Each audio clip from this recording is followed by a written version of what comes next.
So we're about halfway through the day and we're behind Babyliss stage, and I've got an incredible guest, Sarah Black from Linton & Mac. I've been wanting to interview her for a very long time. She does a lot of stuff for the social. She's really, really incredible. You need to follow her Instagram page. It's at What Sarah Does.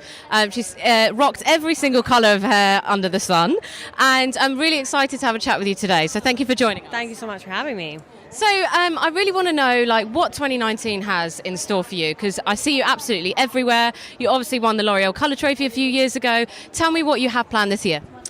So I think the last couple of years have been really colour focused for me, which is amazing, and it is obviously what I'm obsessed with, but trying to get a little bit back more into the styling side of things, hence why I try to get in and do some work with Babyliss, which is going to be fun. So I'm going to be doing a bit more with them this year. I start teaching for L'Oreal next week. Oh my god. Wow. Yeah. How do we book on that course? L'Oreal Access. So yeah, I start teaching. I'm going to be doing quite a bit with Creative Head. So yeah, I've got a lot coming up and I'm mega excited about it. Yeah. So what is it, I know it's a hard question to ask, but what is it that inspires you when you're coming up with your creative projects? Because they are incredible and your work has a very sort of branded kind of element to it. Where do you get your inspiration from? Everywhere. Yeah, definitely everywhere. I think I'm quite an obsessive person, so that is what kind of drives me into doing a lot of stuff. I'm I can't sit for a minute, I got to be doing something. So I think generally I look a lot of art. Where I am, we are kind of quite restricted in terms of seeking inspiration. But we've actually had recently a new art festival come to Aberdeen, and they do all this amazing graffiti art, and that really inspires me. I like to try and go to galleries and stuff. I try to have to seek it sometimes, I think we're so restricted, we've got this amazing social media platform, but it can be very easy to copy. Do you know what I mean? Or take inspiration from hair. So I try and completely go off that track. So yeah, generally art, fashion, obviously. So yeah. And do you find that it's quite a big responsibility now that there's a lot of people following you, people are interviewing you left, right and centre, and you're getting a lot of creative opportunities?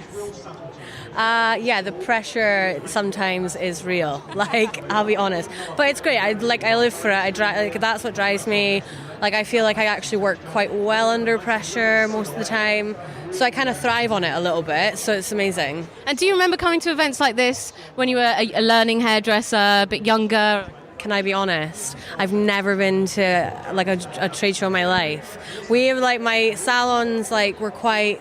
I worked for a really massive company before, so it was very involved in the brand, in the franchise that we worked in.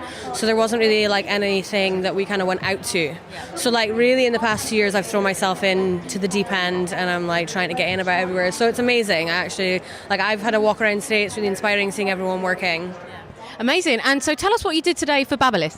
So I've been doing a little bit of texture, fluffiness. I'm really.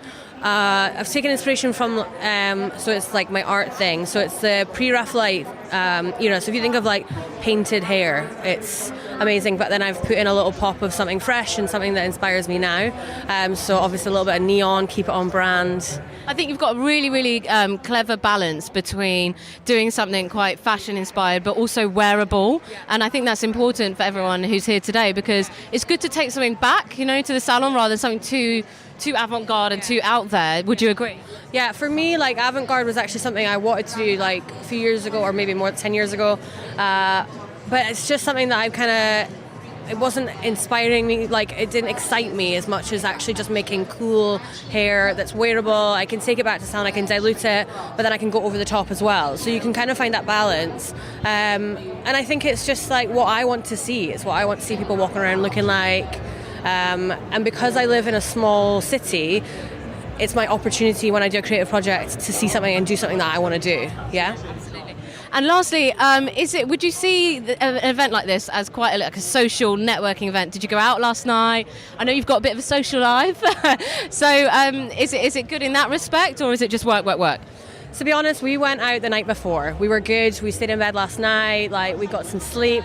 But to be honest, yeah, it's definitely been somewhere that I've met people I've never met before. I've met people that I'm friends with on social media, but I've followed you for a while, but we've never met. So, it's nice to kind of put real faces to names and profiles and all that stuff. So yeah, it's definitely a good place to be. Amazing. And last question, with competition work, are you going for Creative Head again this year? And if so, which categories? Yes, I'm going to go. So last year I went for It Girl and Colour Expert, and I'm going to go back for those two this year. I feel like it's such an amazing like platform, and even just to kind of be in it. And last year, I wasn't disheartened at all by not going away with anything, because my name was up there, my face was up there. It's given me so many opportunities just being a finalist. So it's not about winning all the time, but hopefully this year. I think that's a great perspective. So thank you so much for letting us chat to you today. And if you don't follow Sarah, you really need to follow Sarah. My manager at Cabela Salon is obsessed with Sarah. She doesn't even do hair. So guys, follow Sarah.